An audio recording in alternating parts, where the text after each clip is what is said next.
guys, in today's video, we are going to cover everything it takes to wire tuck and single battery swap your second gen Cummins. This is a pretty intimidating process to do, but it's really not that bad once you get started. It's one of the most rewarding mods in my opinion that you can do, and it's pretty cost effective. At least the wire tuck is, because it's pretty much free. But I do want to start off with saying that I don't take any credit for this. CJ Schambert, which sorry if I botched your last name, but he kind of sent me a procedure and a walkthrough for this, so all credit kind of goes to him. So I'm pretty much just mimicked everything he did, and I'm just going to show you what that process looks like. So I actually already have my cowl off, but all really it takes is there's a handful of these guys to just pop off, and then you have to disconnect the windshield wiper spray hose right there, and then that kind of lifts off. So pretty straightforward. Hey buddy. All right, so before I pull the wiper motor assembly out, just wanted to show how tightly you have to keep the wiring. There's a nice hole down here. You just gotta kind of keep it nice and tucked and clear of all the linkages. And I haven't had any issues with this, so I don't think you will either. But let's take him out and put him in the bed. So before I get too far ahead, if you're unfamiliar with what I'm talking about, all these second gens have a wiring harness that runs across the front of the cowl. And there's two big ugly plugs that kind of rest right there, and then run over to the PCM, which its home is right there, and now it's in the cowl. So right off the rip, all second gens have a hole right here. I just used a knockout tool to make that a bigger hole, and then I have majority of my wiring running through there for now, which I'm planning on changing this winter. When I started this off, I ran most of my wiring through there off the start, and then I kind of opened up more opportunities later on, and I wish I would have kind of did it differently. But this is still pretty much the same process. So I have most of my wiring running through here, back into this hole, and then if you peek a gander back here, you can see I have a hole right there, and that's where these big ugly plugs, I kind of unplugged them and then shoved them through that hole, and they are stuffed back in here. Can't see them very well, but they're back there. And then I reloomed pretty much everything. I just didn't like the crunchy second gen loom, and redid everything. Just double checked all the wiring, made sure all looked good. And then I just ran everything over, and over there's the PCM. And to mount this, I just used the stock hardware, just kind of drilled a pilot hole and then used stock hardware. And like I was saying, I reloomed everything. This right here is the PCM ground that comes off the battery.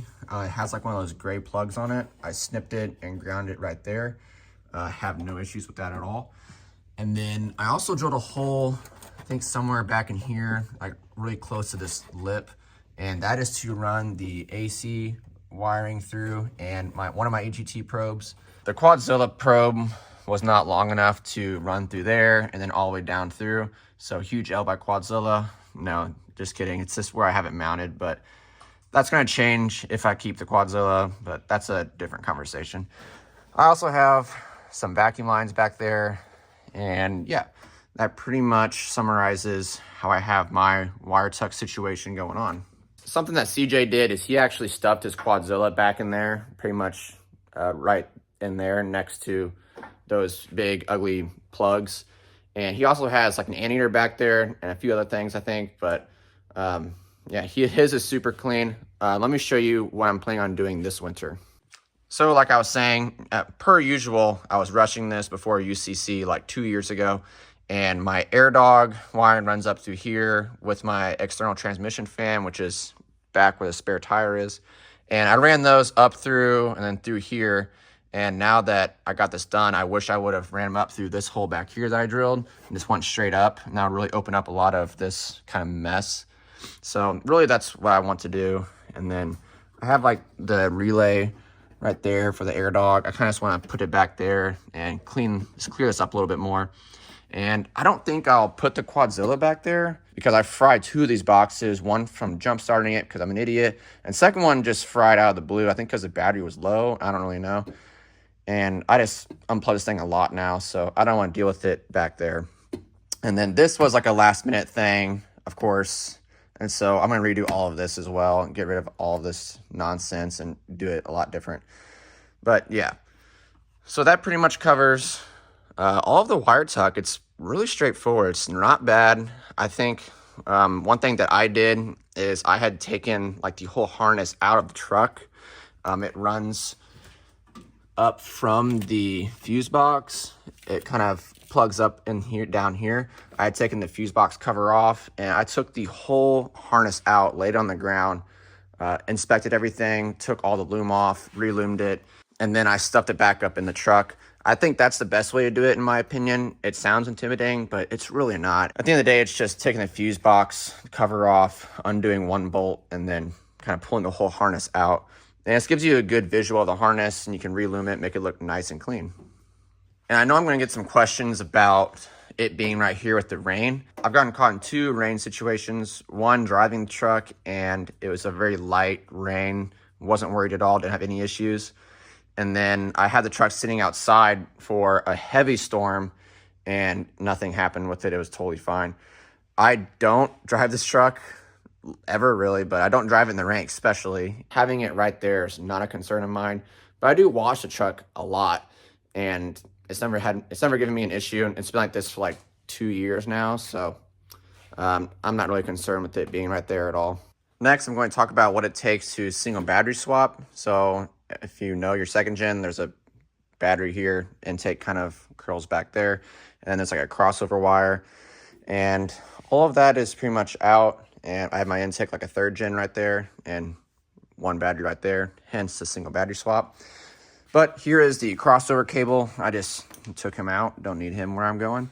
This is actually the ground from the driver battery to the block. I just redid it, so that's why it's out. And then I don't remember exactly where this one went. I think it might went to the block as well. And then here is that other end of the plug that I was telling you about with the PCM up here.